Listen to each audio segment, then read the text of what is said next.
మన రాష్ట్రంలో ఉన్నటువంటి తెలుగుదేశం పార్టీ నాయకులకి, కార్యకర్తలకి, ప్రజలందరికీ కూడా నా నమస్కారాలండి. ఇంకో విన్నపం చేయదలుచుకున్నాను. ముఖ్యమైన విన్నపం ఇది. ఈవేళ రాష్ట్రంలో ఎన్నికలు ఏ విధంగా జరిగి చూశారు. ప్రజలు మంచి తీర్పు ఇచ్చారు.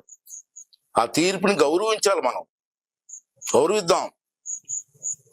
మీరందరూ కూడా ఎంతో ఉత్సాహంగా ఉన్నారు, హుషారుగా ఉన్నారు. నేను దారిపడడం చూశాను. ఇంచేతున్నారంటే హుషారుగా ఎందుకున్నారంటే రాష్ట్రంలో తగలబడిపోయింది. ఎన్నో హింసించారు. పోలీసుల దగ్గర నుంచి అందరూ కూడా నానా కేసులు పెట్టి హింసించారు. ఎంతో మందిని చంపేశారు. నాలాంటి వాళ్ళ మీద ఎంతో మంది మీద కేసులు పెట్టారు. కొంతమందిని అయితే ఇంటింటికి వెళ్ళి చంపేశారు కూడా. దౌర్జన్యాలు చేశారు, ఇల్లులు తగలబెట్టారు. ఎస్సీ, బీసీ, ఎస్టీ అని చూడకుండా అనేక కేసులు పెట్టారు. ఆ బాధ మనకు ఉంది. మీ అందరికీ బాధ ఉంది, నేను కాదన్నాం. దాన్ని ప్రతీకారం తీర్చుకోవాల్సిన అవసరం కూడా మనకు ఉంది. తీర్చుకుందాం. అది చట్టపరంగా తీసుకుందాం. నేను వదిలిపెట్టను. చంద్రబాబు నాయుడు వదిలిపెట్టినా నేను వదలను. మన మీద ఎవరైతే కేసులు పెట్టారో, మన కార్యకర్తల మీద ఎవరైతే దౌర్జన్యం చేశారో వాళ్ళందరినీ కూడా కటకటాల పంపిస్తాం. అవసరమైతే వాళ్ళు చర్య తీసుకుంటాం. దాన్ని వదిలిపెట్టే ప్రసక్తి లేదు. ఎంత పెద్దోడైనా. విశాఖపట్నంలో భూములు దోపిడీ చేశారు.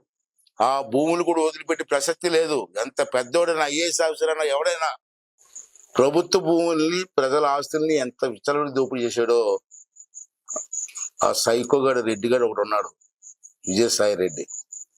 ఆన్ని కూడా వదలలేను. జ్యుడిషియల్ ఎంక్వైరీ వేసి వాళ్ళందరినీ కటకట పంపించే ఏర్పాటు చేస్తాను. ప్రజల ఆస్తుల్ని కాపాడుకుందాం. ఇది నా విన్నపం. ఇవాళ చూశారు, రాష్ట్రంలో ప్రశాంతమైన వాతావరణంలో ఎన్నికలు జరిగాయి. అది జగన్మోహన్ రెడ్డి తట్టుకోలేడు. ఎందుకు తట్టుకోలేడు? సైకో. ఈ పాటికి ఇంట్లో టీవీలో బదపలిసి ఉంటారు శుభ్రంగా. Psycho mentality. అయినా మనం రెచ్చిపోకూడదు. వాడు మనం రెచ్చగొట్టడానికి చూస్తున్నాడు. ఈ 3 రోజుల్లో మనల్ని రెచ్చగొట్టి మళ్ళీ మన మీద కేసు పెట్టి కొంతమంది చంపేసి తెలుగుదేశం పార్టీ నాయకులు చంపేశారని చెప్పడం కోసం ప్రయత్నం జరుగుతున్నాయి రాష్ట్రంలో. అందుకే ఎలక్షన్ కమిషన్ వాళ్ళు మాకు మంచి పని చేశారు. 6వ తారీఖు వరకు ఈ ఎన్నికల విషయంలో ఊరేగింపులు కానీ, మందుగుండు సామాను కాల్చడం కానీ, సభలు కానీ, ర్యాలీలు కానీ ఏం చేయకూడదని చెప్పి ఒక ఉత్తర్వులు ఇచ్చారు. అది మన కోసం ఇచ్చారు, మనకు వ్యతిరేకంగా కాదు. రాష్ట్రం కోసం ఇచ్చారు. రేపు రాష్ట్రంలో గొడవలు జరిగి కొంతమంది చచ్చిపోతే ఎంతమంది ప్రాణాలు పోతాయండి? ఇది మన సంతోషం అండి. మనం గెలిచి సంతోషంలో ఉన్నాం. మన కార్యకర్తలు చంపితే మనకు మంచిదండి. వాళ్ళు చంపడానికి ప్రయత్నం చేస్తున్నారు. మనం చూసారు, రాయలసీమలో కొన్ని ఊర్లో పెట్రోల్ సీసాలతో పెట్రోల్ బాంబులు తయారు చేసి పెట్టుకున్నారు. ఎందుకు పెట్టుకున్నారండి? వాళ్ళు ఓడిపోతారని తెలుసు.